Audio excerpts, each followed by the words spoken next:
Замечательно. Лариса, Да. мы узнали, что есть специальная книга, описывающая адыгский этикет.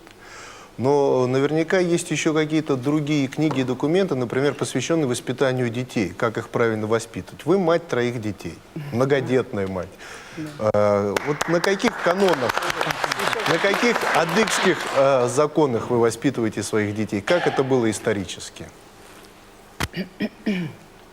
Если вернуться к истории, то, конечно, основным законом, который соблюдали адыги, и это был основное культурное достижение адыгов, это закон аталычества. Вообще, этот закон был принят только у адыгов. Состоятельные люди своих детей, мальчиков, отправляли на воспитание в менее состоятельные семьи, в большие семьи, где они приучались к труду, где их приучали к общественной деятельности, где их приучали превозмогать невзгоды, и где они учились военному мастерству. И возвращались они уже в более зрелом возрасте в семью. И в этот момент, когда они возвращались, они знали о нуждах людей, которые их окружают.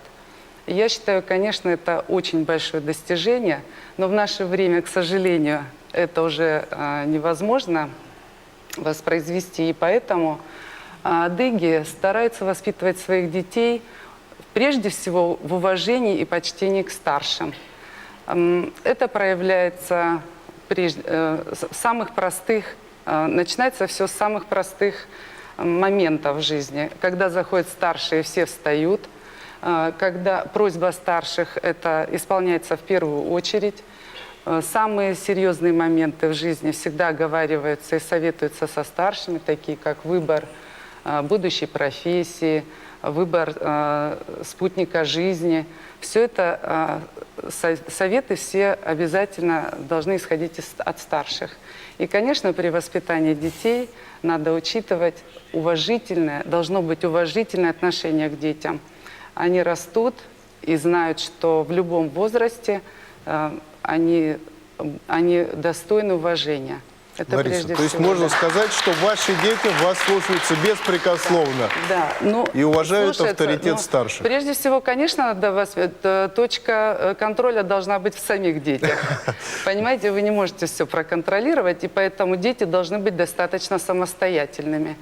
Вот несмотря на то, что вот сейчас требования очень к современному человеку высокие, мои дети знают и в совершенстве и французский, и английский, и немецкий язык, особенно вот старший, младший еще у меня в 9 классе.